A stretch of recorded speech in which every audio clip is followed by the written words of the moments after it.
할렐루야, 한 주간 평안하셨습니까? 오늘도 비전교회 온라인 주일 예배에 나오신 사랑하는 비전가족 여러분들을 주님의 이름으로 환영하고 축복합니다. 코로나 사태가 길어지는 가운데 지난주에 한국에서 들려오는 여러 가지 소식들은 저희들의 마음을 더욱 아프게 하고 답답하게 하는 것 같습니다. 그러나 이 모든 일 가운데서 우리를 새롭게 하여 주시는 하나님의 은혜가 오늘도 충만한 예배가 되시기를 주님의 이름으로 축원드립니다. 몇 가지 광고 말씀드리고 예배를 시작하도록 하겠습니다.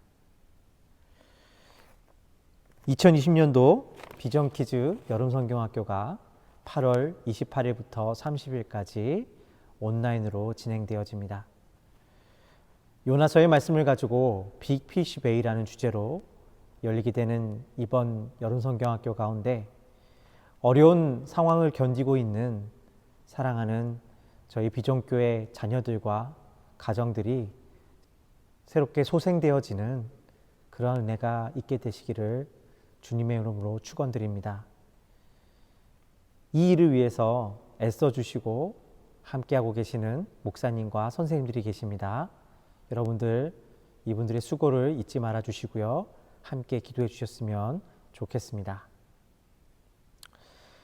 매주 금요일 저녁 8시에 줌을 통하여서 온라인 중보기도 모임이 계속되어지고 있습니다. 어려움 속에서도 기도의 자리에 나오심으로 하늘로부터 내려오는 힘을 얻어 살아가시는 저와 여러분의 삶이 되시기를 바랍니다. 오늘도 8월에 공동기도문을 하나님 앞에 드리심으로 예배를 시작하도록 하겠습니다.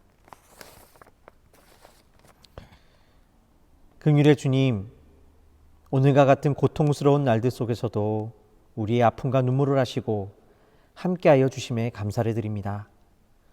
우리는 날마다 이 믿음으로 일어서려 하지만 그럼에도 우리를 둘러싼 깊은 아픔 속에서 순간순간 무엇을 해야 할지 모르고 보이지 않는 상황과 무너진 마음에 어떻게 다시 빛을 비춰야 할지 알지 못할 때가 있음을 봅니다. 우리 주위에서부터 온 세상에 이르기까지 부서지고 깨어진 관계들과 또 고통들로 둘러싸여 있습니다. 우리는 세상도 어느 누구도 우리 자신조차도 신뢰할 수 없고 때로 주님 당신조차도 신뢰할 수 없을 때가 많이 있습니다. 우리의 삶이 좀 더 쉽고 예상 가능했으면 좋겠습니다. 우리가 기도하면 즉시 응답되어지는 삶이 되기를 원합니다. 우리가 우리의 병을 위해서 기도할 때 바로 치료되고 무너진 관계를 위해 기도할 때 즉시 회복되며 재정적인 어려움을 위해 기도할 때 해결되어지며 모든 슬픔들이 기쁨으로 바뀌어지기를 원합니다. 그러나 어떤 것들은 응답되어지기까지 시간이 걸립니다. 때로 우리가 견딜 수 있을 것이라고 생각했던 것보다 더 많은 시간이 걸리기도 합니다.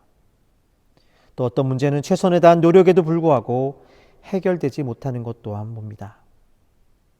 그러나 주님, 그 모든 문제와 씨름하는 시간이 어쩌면 우리에게 가장 필요한 시간인 것임을 깨닫게 됩니다. 밤새 당신과 함께 씨름하는 그 시간이 사실은 우리의 삶의 진정한 치유와 구원의 시작이기 때문입니다.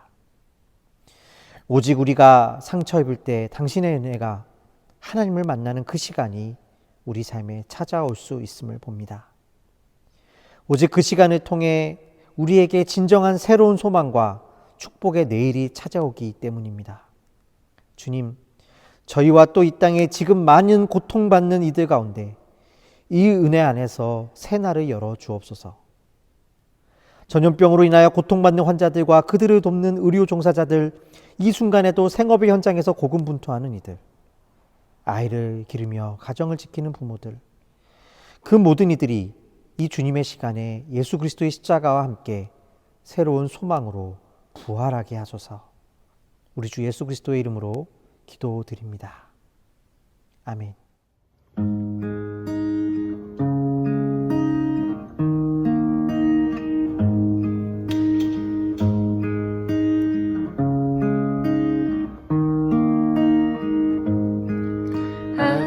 아침이 밝아올 때에 찬양 주시네. 주를 향한 나의 찬양, 주 마음 울리리.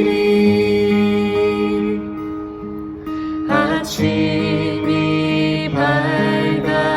밝아올 때에 찬양의 맘 주시네. 주를 향한 나의 찬양, 주 마음 울리리. 그 이름 강하고 견고한 성문, 그 이름 나의 피난처 되시네. 그 이름 구원의 능력 되시니 온 열방이 다 찬양하네. 그 이름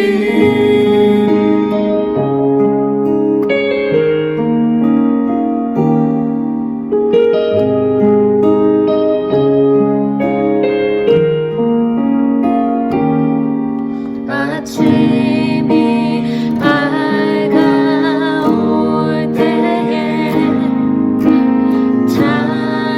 찬양의 맘 주시네. 주를 향한 나의 찬양, 주 마음 울리리. 그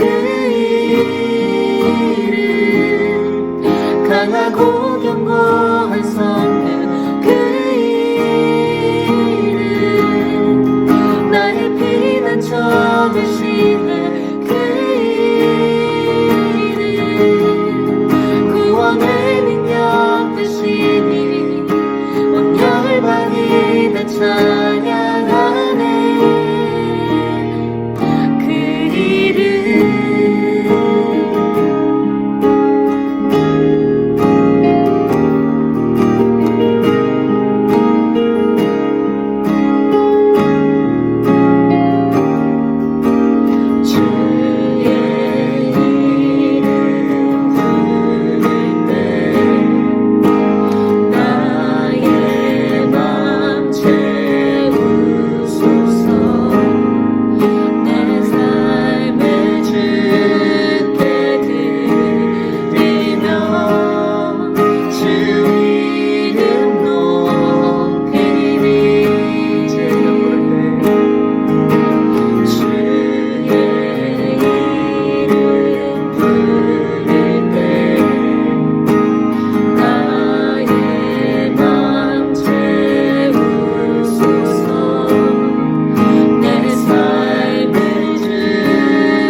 코로나 바이러스로 세상이 서로 흩어지기 시작한 때가 추운 겨울이었는데 봄 그리고 뜨거운 여름을 지나서 이제 아침 저녁 쌀쌀한 가을 날씨를 접하면서도 여전히 흩어진 세상에서 예배로 서로 예배당에서 모이지 못한 채 예배를 보기 시작한 지 벌써 3개의 계절을 맞으면서 바빌론의 포로가 된 유대인들에게 그곳에서 자녀를 낳고 살아가라 말씀하신 하나님을 보게 됩니다. 우리는 다시 이전에 예배당에 모인 예배를 추억하고 모이고 싶어 하지만 이게 언제 가능할지 알 수 없는 때를 살아갑니다. 하지만 서로 눈으로 가까이 보면서 모이지 못하지만 이를 통해 하나님이 각자의 저희들의 삶 깊이 찾아와 주셔서 만나고 인도하시는 하나님을 경험하는 새로운 시간을 선물해 주고 계십니다. 세상의 눈으로 보면 비웃음과 조롱이나 업신여김을 받을 만한 일들을 통해서 얼마나 우리를 사랑해 주시는 하나님이 가까이 있는지 느끼게 해주시는 아버지 하나님을 경험하는 시간을 더욱더 많이 풍성하게 갖기를 간구해 봅니다. 세상의 눈에 근사한 모습을 위해서 서로 노력하고 그렇게 이룬 성과를 서로에게 보여주면서 거꾸로 된 롤모델들 위험에 놓인 저희를 흩으셔서 하나님과 온전히 주변을 의식하지 않은 채 만나게 할 수 있음을 있게 해주심에 감사드립니다. 소수만이 성공할 수 있는 세상의 체계에서 실패할 수밖에 없는 다수의 처지에 있는 우리 모두에게 늘 일어날 수 있는 그런 상실감 속에 속하는 우리들의 삶을 놓아두고 세상의 기준, 그것이 아닌 하나님의 기준으로 있는 모습 그대로 서로를 아끼고 살아가는 저희들이 되게 해주시고 또한 그렇게 되어가는 모습을 보기 좋다 칭찬해 주시는 하나님을 따라 온전히 나아가게 하여 주시옵소서. 보이는 물질이나 보이는 선행 그리고 좋은 사람이란 주변의 칭찬을 받는 것이 하나님의 나라와는 아무런 관계가 없다는 것을 죄 지은 시간이 긴 우리 어른들 뿐만 아니라 우리 아이들조차도 자신들이 무엇을 해도 되는 그런 부모의 절대적인 우상이 아니고 하나님의 사랑스러운 자녀로서 세상에 끌려다니면서 살지 않고 하나님의 사랑을 함께 친구들과 나누며 성장하는 경험을 곧 있을 비전 VBS를 통해 더욱더 크게 하실 줄 믿습니다. 이를 위해 저희가 함께 기도합니다. 새로운 환경에서 저희를 인도하시는 목사님께 하나님의 뜻에 따라 저희를 가나안 땅으로 인도하시는 사명을 잘 감당할 수 있도록 교회 성도들 모두가 힘 모아 중보할 수 있도록 저희를 기도하는 자가 되게 하여 주시옵소서. 환난을 통해 사랑으로 인도하시는 하나님께 감사의 마음을 담아 예수 그리스도의 이름으로 기도드립니다. 아멘.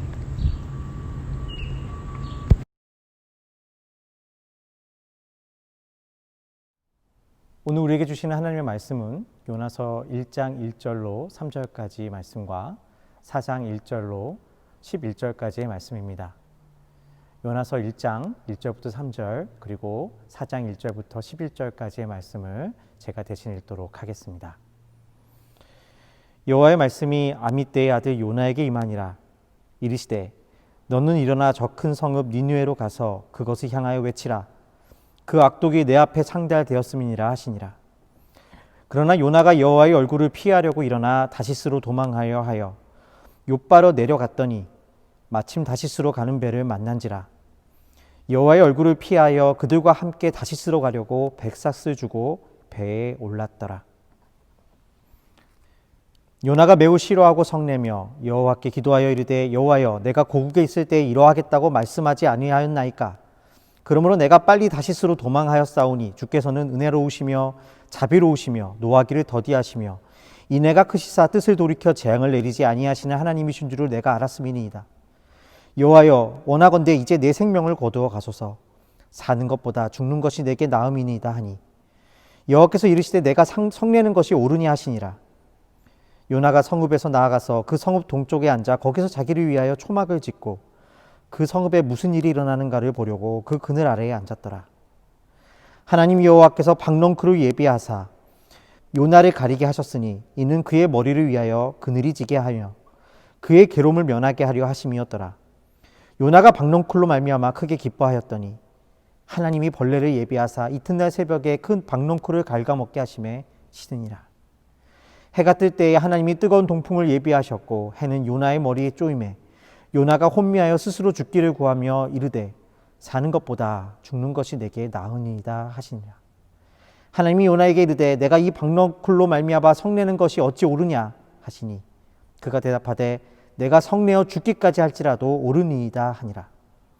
여호와께서 이르시되 내가 수고도 아니하였고 재배도 아니하였고 하룻밤에 났다가 하룻밤에 말라버린 이 박넝쿨을 아꼈거든.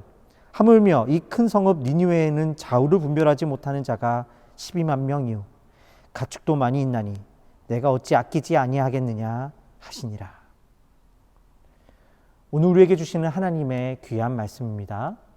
말씀을 주시니 감사합니다.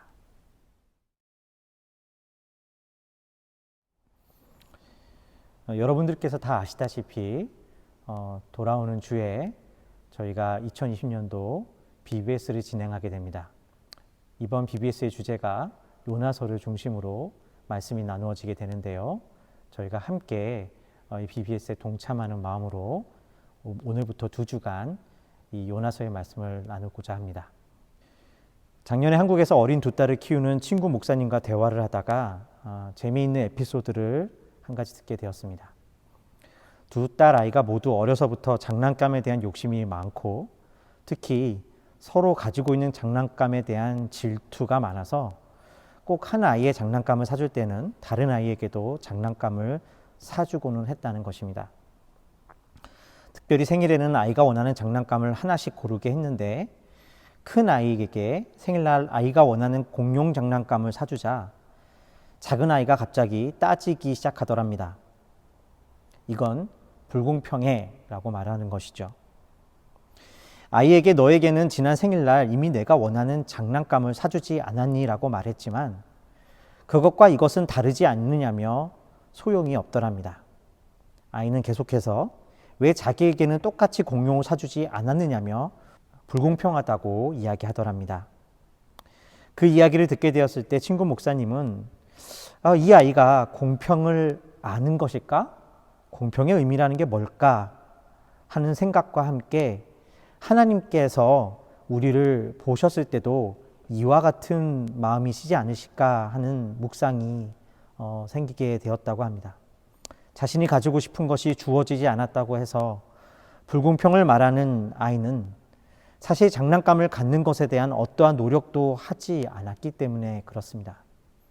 장난감은 그 아이에게 선물로 주어지는 것이지 당연한 권리는 아니었던 것이죠. 우리에게 어쩌면 불공평함이라는 것은 이러한 모습일 때가 많이 있는지도 모르겠습니다. 오늘날 우리가 살아가는 시대에 불공평하다는 것은 언제나 중요한 이슈입니다. 우리는 분명히 정의를 위하여서 그 불공평함을 해소하기 위해 노력해야 할 것입니다. 그러나 우리의 그러한 노력 속에 정말 정의를 위한 마음이 있는 것인지 혹은 그 속에 우리의 고집과 완고함이 있는 것은 아닌지 한 번은 되돌아볼 필요가 있을 것입니다. 오늘 우리가 읽은 요나서의 말씀에서도 우리는 이와 같이 하나님 앞에 불공평함을 말하고 있는 한 사람을 만나게 됩니다. 여호와의 말씀이 아미떼 아들 요나에게 임하니라. 이르시되 너는 일어나 저 큰 성읍 니느웨로 가서 그것을 향하여 외치라. 그 악독이 내 앞에 상대하되었음이니라 하시니라. 그러나 요나가 여호와의 말씀을 피하려고 일어나 다시스로 도망하려 하여 욥바로 내려갔더니 마침 다시스로 가는 배를 만난지라. 여호와의 얼굴을 피하여 그들과 함께 다시스로 가려고 백사스를 주고 배에 올랐더라. 요나는 주전 8세기에 북이스라엘에서 활동했던 선지자였습니다. 열왕기하 14장 말씀을 보면 그가 북이스라엘의 왕 여로보암 2세 시기에 활동했던 선지자였음을 알 수가 있습니다. 여로보암 2세의 시기는 아수르가 잠시 쇠약해졌던 시기였습니다. 여로보암 2세는 이 틈을 타서 아수르로부터 빼앗긴 땅들을 되찾았고 약 41년간의 황금기를 만들었던 왕이었습니다. 그러나 그 시기는 영적으로는 암흑의 시기였다고 성경은 기록하고 있는 것을 보게 됩니다.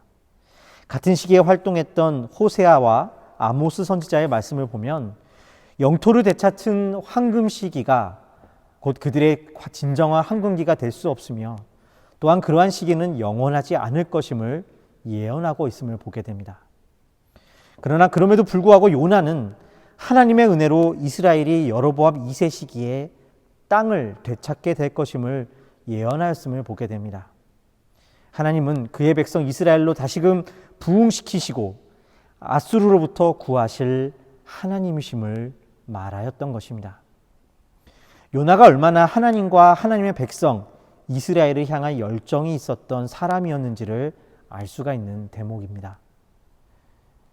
그런데 오늘 말씀에서 하나님은 그런 요나를 부르셔서 이스라엘의 원수였던 아수르의 수도 니느웨로 가서 하나님의 말씀을 전하라고 하고 계십니다. 어찌된 일인지 요나는 그 하나님의 명령을 거스르고 있음을 보여주고 있습니다. 심지어 오늘 말씀에 보면 요나는 여호와의 얼굴을 피하기 위해 그렇게 했다고 이야기하는 것을 보게 됩니다. 하나님 앞에서 그토록 충성되었던 요나. 그런데 그는 하나님의 명령을 거절하고 하나님의 얼굴을 피하고 있는 것입니다. 그는 어째서 이와 같은 행동을 하고 있는 것일까요?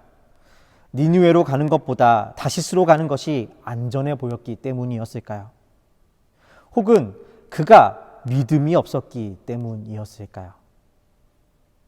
앞서 우리가 살펴본 바와 같이 그가 하나님 앞에 어떠한 열정을 가진 선지자였는가를 보게 된다면 이와 같은 이유로 그가 다시스로 가게 되었다라는 것은 생각하기는 어려울 것입니다. 그렇다면 무엇을 말해주고 있는 것입니까? 사실 하나님의 얼굴을 피하여라는 말 속에 이 요나가 그와 같은 행동을 하는 이유가 담겨져 있습니다. 하나님의 얼굴을 피하였다라는 말이 가리키는 것은 무엇입니까? 그것은 그의 삶이 겉으로는 충성되어 보일지 모르나 사실은 하나님께 화를 내고 있었다라는 것입니다. 요나서 4장 1절부터 3절의 말씀입니다. 요나가 매우 싫어하고 성내며 여호와께 기도하여 이르되 여호와여 내가 고국에 있을 때 이러하겠다고 말씀하지 아니하였나이까? 그러므로 내가 빨리 다시스로 도망하였사오니 주께서는 은혜로우시며 자비로우시며 노하기를 더디하시며 인애가 크시사 뜻을 돌이켜 재앙을 내리지 아니하시는 하나님이신 줄을 내가 알았음이니이다. 여호와여 원하건대 이제 내 생명을 거두어 가소서. 사는 것보다 죽는 것이 내게 나음이니이다 하니. 이 말씀은 매우 재밌습니다. 요나는 주님께서 은혜로우시며 자비로우시며 노하기를 더디하시는 인애로우신 하나님이심에 대해서 화를 내고 있다는 것입니다. 이 말이 의미하는 것은 무엇일까요? 하나님이 인애로우시다는 것이 어째서 그에게 기뻐할 이유가 아니라 화를 내는 이유가 되어야만 하는 것일까요? 그것은 하나님은 아수르를 벌하셔야지 그들을 용서하시면 안 되는 것이었기 때문이었습니다. 그리고 그것은 다른 말로 하면 이스라엘에게만 하나님이 그 은혜를 주셔야 한다는 의미이기도 했습니다. 이스라엘보다 강하고 이스라엘보다 죄악이 가득한 그 아수르를 벌하셔야지 그들을 용서하시면 안 된다는 것이었습니다. 오늘 말씀에 보면 니느웨를 향하여 큰 성읍이라고 말하고 있는 것을 보게 됩니다. 고대 시대에나 오늘날의 시대에나 큰 성읍과 그곳에 있는 사람들이란 매우 교만하고 잘난 척하는 사람들을 의미하는 것이었습니다. 예루살렘 사람들이 갈릴리 사람들을 무시했듯이 로마의 사람들이 지방의 사람들을 무시했듯이 큰 성읍에 있는 사람들은 그곳에 모여든 사람들은 인간의 욕망과 교만을 가지고 있는 사람들이었음을 알 수가 있습니다. 변방에서 온 요나가 그곳에 간다면 아마 무시를 당할 수도 있었을 것입니다.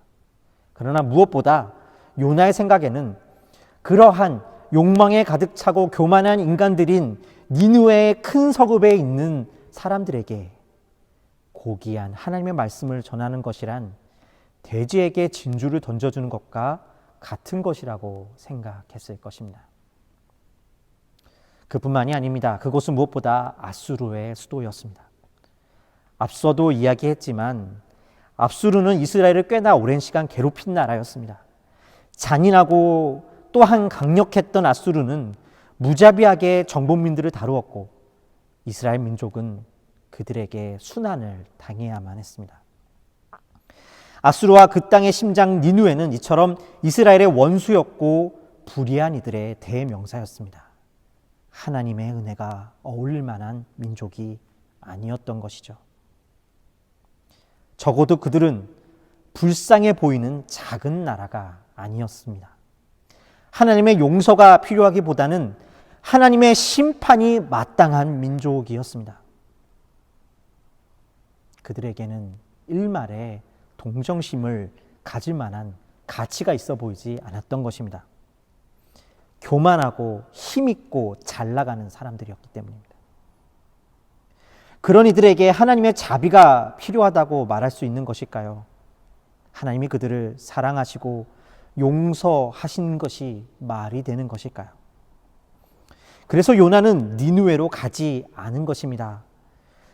니느웨로 가라고 하는 하나님께 사실은 화를 내고 있었던 것이고 하나님의 그런 인자하심에 대해서 화를 내고 있었던 것입니다.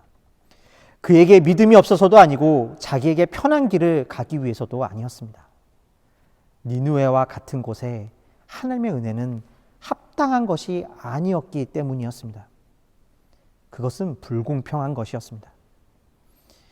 그런 하나님을 생각하기도 싫었고 그렇기 때문에 그 하나님의 얼굴을 피하여 달아나고 있었던 것입니다. 여기에서 나타나고 있는 것은 무엇입니까? 하나님의 얼굴을 피하여 살아간다는 것은 자기의 의로 살아가는 것을 말하는 것입니다. 내가 저들보다 낫다는 것으로 살아가는 것이 그런 자신을 인정해 주시는 하나님이 공평한 하나님이고 그렇지 않은 세상 속에서 하나님의 얼굴을 피하며 살아가는 자들의 모습입니다. 요나는 그런 하나님을 받아들일 수가 없어서 심지어 하나님 이러실 거라면 차라리 제 목숨을 가져가십시오 따지고 있었던 것이죠. 여러분 여기서 무엇이 보이십니까? 하나님의 인애에 대한 우리의 완악함이 보이지 않으십니까? 자신의 의를 붙들고 있을지언정 하나님의 은혜를 받아들일 수 없다라고 말하는 우리의 완악한 말입니다. 저들에게 힘이 있지 않습니까? 저들이 약하지 않지 않습니까? 그들에게 은혜는 불공평하다는 것입니다. 우리에게도 이러한 모습이 있지는 않습니까? 하나님의 은혜는 불쌍해 보이는 사람이거나 나보다 모자란 사람에게 부어지는 것이지 나보다 강한 사람이거나 혹은 내가 보기에 그들에게 은혜는 합당하지 않다고 여기는 사람들에게 부어지는 것은 하나님의 은혜가 아니라고 믿고 계시지는 않으십니까? 물론 당장 눈에 보이는 이런 하나님을 향하여 요구를 하고 있지는 않을지도 모릅니다. 오히려 점잖게 착한 모습으로 순종하는 모습으로 살아가는 것처럼 보일 수도 있습니다. 자신의 의의 때문입니다. 그러나 어느 순간 이 요나의 말에서처럼 차라리 나를 죽여주십시오 말하게 될지도 모릅니다. 그런 하나님을 속으로 받아들이느니 차라리 죽음을 택하겠다고 자신의 의를 내세우고 사는 우리의 완악함입니다. 그런 요나의 모습이 바로 하나님의 얼굴을 피하는 삶의 모습입니다. 요나는 하나님을 믿지 않는 사람이 아니라 하나님을 믿는 모습으로 불순종하고 있습니다. 그러나 이러한 모습은 비단 믿는 자들에게만 있는 것이 아닙니다. 나의 의로 살아간다는 것은 도리어 겉으로는 매우 좋은 사람인 것처럼 나타날 수 있습니다. 정의를 살아가며 살아가는 것처럼 보일 수도 있습니다.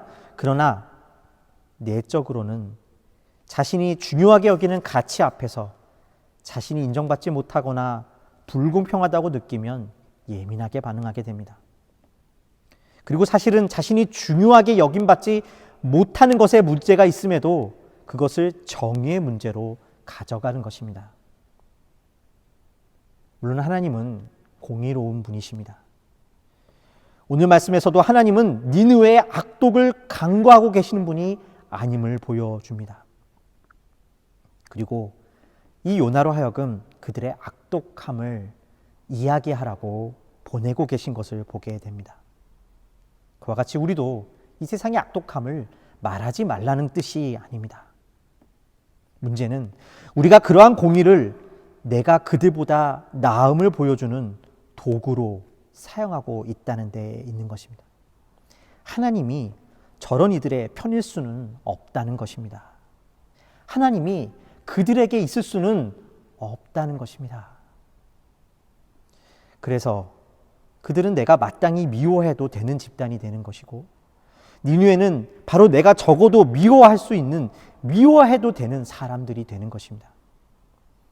여기에 우리의 완악한 모습이 있지 않습니까? 하나님은 다음 말씀을 통해 하나님께서 어떻게 이러한 인생을 다루고 계신지를 보여주고 있습니다. 요나서 4장 5절부터 8절의 말씀입니다. 요나가 성읍에서 나가서 그 성읍 동쪽에 앉아 거기서 자기를 위하여 초막을 짓고 그 성읍에 무슨 일이 일어났는가를 보려고 그 그늘 아래에 앉았더라. 하나님 여호와께서 박넝쿨을 예비하사 요나를 가리게 하셨으니 이는 그의 머리를 위하여 그늘이 지게 하며 그의 괴로움을 면하게 하려 하심이었더라. 요나가 박넝쿨로 말미암아 크게 기뻐하였더니 하나님이 벌레를 예비하사 그 이튿날 새벽에 그 박넝쿨을 갉아먹게 하심에 시드니라. 해가 뜰 때에 하나님이 뜨거운 동풍을 예비하셨고 해는 요나의 머리에 쪼임에 요나가 혼미하며 스스로 죽기를 구하여 이르되 사는 것보다 죽는 것이 내게 나으니이다 하니라. 하나님은 화를 내고 있는 요나에게 박넝쿨을 자라게 하셔서 그늘 아래에 있게 하십니다. 아마 요나는 하나님이 그래도 이렇게 부당함을 견디는 자신에게 합당한 보상을 조금이라도 주시는 것으로 여겼을지도 모릅니다. 그러나 하나님은 곧이어 그 다음날 그 박넝쿨을 벌레를 보내셔서 없애버리십니다. 하나님 앞에 더욱더 화를 내고 있는 요나에게 하나님은 아주 의미심장한 질문을 하고 계십니다.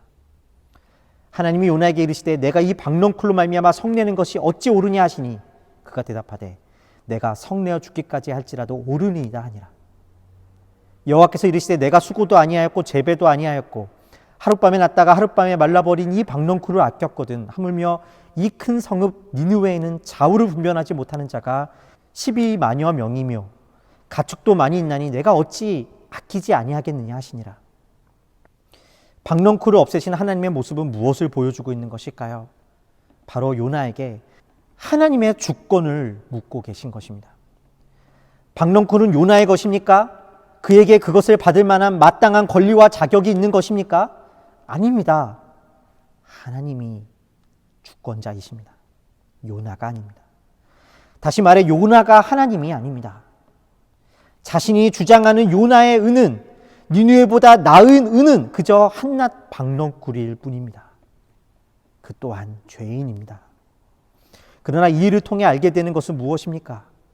하나님은 요나에게 하나님의 주권을 보여주시면서 악독하기 마지 않고 힘있던 니느웨를 향한 자비를 보여주시면서 요나를 향한 하나님의 무한한 자비를 알게 해주시는 것입니다. 하나님께서 주권자이시기 때문에 하나님의 자비가 니느웨에 부어질 수 있기 때문에 요나에게도 부어질 수 있는 것입니다. 하나님의 자비는 그들에게 합당한 것이 아니었음에도 부어진 것처럼 요나에게도 사실은 합당한 것이 아니었음에도 부어진 것임을 알게 하시는 것입니다. 이 자비 안에서 비로소 요나는 자기의 삶을 구원할 수 없는 다른 이와 비교하여 더 나은 일을 쫓으며 살아가는 삶을 멈추게 됩니다. 자기의 의를 자랑하는 나르시즘과 동시에 불쌍히 여김받기 위해 살아가는 자기 연민의 삶에 그 두려움과 분노를 멈추게 됩니다. 그리고 하나님의 인애를 만나게 되는 것입니다. 하나님의 이 인애 안에서 화를 내며 얼굴을 피하는 인생이 아니라 그 얼굴과 화해하는 인생이 되는 것입니다. 마태복음 5장 44절부터 45절의 말씀에 예수님은 이렇게 말씀하십니다. 나는 너희에게 이르노니 너희 원수를 사랑하며 너희를 박해하는 자를 위하여 기도하라. 이같이 한즉 하늘에 계신 너희 아버지의 아들이 되리니 이는 하나님이 그 해를 악인과 선인에게 비추시며 비를 의로운 자와 불의한 자에게 내려주심이라. 예수님의 산상수훈의 말씀에서 원수를 사랑하라고 하시는 이 말씀의 의미는 그저 이상적인 도덕적인 권유만이 아닙니다. 이 말씀의 본질적인 의미는 하나님의 얼굴과 화해하라는 것입니다. 내가 약자여서 불쌍히 여김받는 조건이라든지 내가 의로워서 가지는 자격이 아니라 하나님이 그 해를 악인과 선인에게 비추시는 분이심을, 의로운 자와 불의한 자에게 비추시는 분이심을 알게 될 때 우리가 또한 그 하나님의 은혜를 알게 된다는 것입니다. 예수 안에 있는 하나님의 은혜는 불공평해 보입니다. 우리는 하나님이 불공평하다고 주장하지만 예수 그리스도의 십자가에서 드러난 하나님의 불공평함이 우리를 구원하고 있는 것임을 알게 될 때 우리는 비로소 하나님의 얼굴을 피해 도망다니는 인생이 아니라 하나님의 얼굴을 마주하는 인생을 살게 됩니다. 떳떳해서가 아니라 내가 충분히 불쌍하기 때문이거나 자격을 갖추었기 때문이 아니라 그럼에도 불구하고 하나님이 우리를 불쌍히 여기셨기 때문입니다. 이 진리가 우리의 완고함으로부터 하나님의 용서와 자비의 풍성한 삶으로 나아가게 해주는 것입니다. 사랑하는 비전교회 성도 여러분, 창세기 3장의 말씀에 보면 최초의 인간인 아담이 하나님께 범죄하였던 모습을 이렇게 그리고 있습니다. 그들이 그날 바람이 불 때 동산에 거니는 여호와 하나님의 소리를 듣고 아담과 그의 아내가 여호와 하나님의 낯을 피하여 동산나무 사이에 숨은지라. 여호와 하나님이 아담을 부르시며 그에게 이르시되 내가 어디 있느냐. 뱀에게 속아 하나님과의 약속을 깬 아담과 하와는 하나님의 낯을 피하여 동산나무에 숨었습니다. 주권자 되신 하나님을 더 이상 신뢰하지 못할 때 나타나는 모습입니다. 그들이 동산나무에 숨게 된 이유에 대해 말씀은 이렇게 이야기합니다. 바로 자신들이 벗었음을 알았기 때문이라고 말합니다. 그들이 벗었다라는 것은 그들이 본래 하나님 앞에 자신들이 가진 것으로 나아갔던 것이 아님을 잃어버렸다는 것을 보여줍니다. 어느 순간 그들과 하나님 사이에 자신이 가진 것으로 자신의 모습을 가리우게 될 만한 의를 말미암아 하나님께 나가게 된 것입니다. 하나님은 그런 그들을 찾으시고 있습니다. 하나님의 얼굴을 피해 자신의 것으로 살아가는 인생을 하나님은 오늘도 찾고 계신 것입니다. 그 하나님의 얼굴을 마주하는 일은 물론 쉽지 않은 일입니다. 우리 안에 의와 완악함을 분별하고 그것을 넘어서는 일은 참으로 어려운 일입니다. 그러나 하나님은 그 일을 포기하지 않고 계십니다.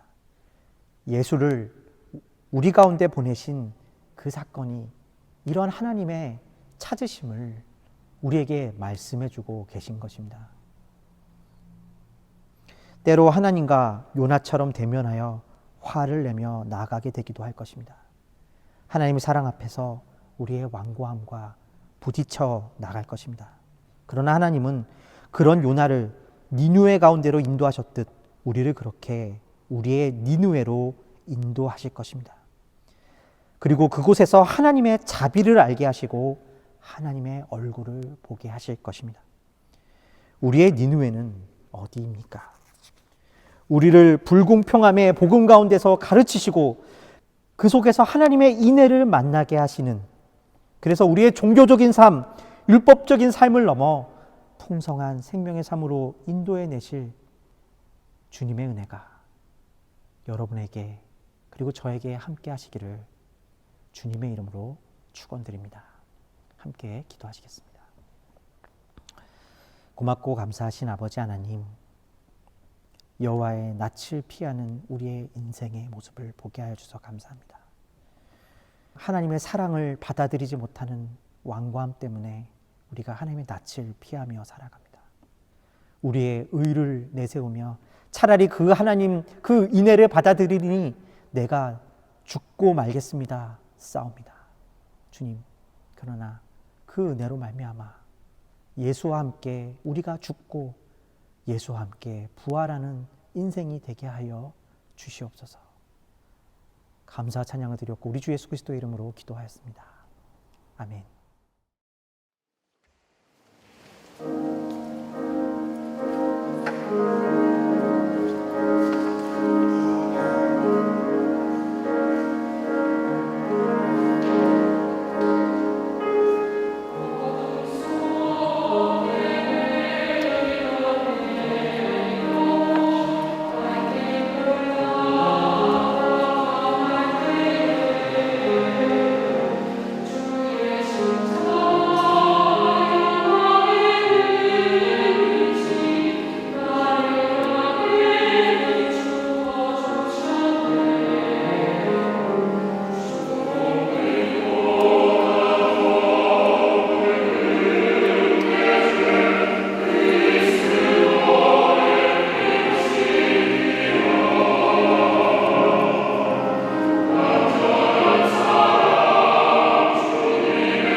드려진 예물 위해서 함께 기도하시겠습니다. 고맙고 감사하신 아버지 하나님, 우리에게 내려주신 하나님의 은혜가 너무나 깊고 너무나 커서 이 은혜에 감사함으로 오늘도 주님께서 주신 이 예물을 가지고 주님 앞에 나왔습니다. 믿음으로 드려지는 이 예물, 그 예물을 드린 손들을 주님께서 축복하여 주셔서 아버지 하나님, 저들의 삶 속에 이 물질 때문에 시험 드는 일이 없게 하여 주시고 날마다 하나님께 주시는 것들에 감사함으로 하나님께 우리의 삶을 드림으로 거기에서 가장 큰 기쁨을 얻어내는 그 복음의 비밀을 알 수 있는 삶으로 이끌어 주시옵소서. 주님, 물질 때문에 어려움을 겪고 있는 사랑한 지체들이 있습니까? 주님께서 또한 저들을 찾아가 주시고 위로하여 주시고 새롭게 하여 주셔서 하나님, 우리에게 주신 믿음으로 말미암아 다시금 일어나서 주님 앞에 나아오는 지체들 될 수 있도록 붙잡아 주시옵소서. 감사 찬양을 드렸고 우리 주 예수 그리스도의 이름으로 기도하였습니다. 아멘. 축도로 예배를 마치도록 하겠습니다. 이제는 우리를 사랑하여 주셔서 하나님의 얼굴을 피하여 도망가는 우리의 가난한 인생을 포기하지 않으시고 하나님의 사랑을 알게 하기까지 하여 주신 우리 주 예수 그리스도의 은혜와 하나님의 놀라우신 사랑하심과 성령님의 감화감동 역사하심의 은혜가 이제 우리의 니느웨 그 큰 성읍 안에서 살아가는 사랑하는 우리 비전교회 성도님들 머리머리 위에 이제부터 영원까지 함께 하시기를 간절히 축원드리옵나이다. 아멘.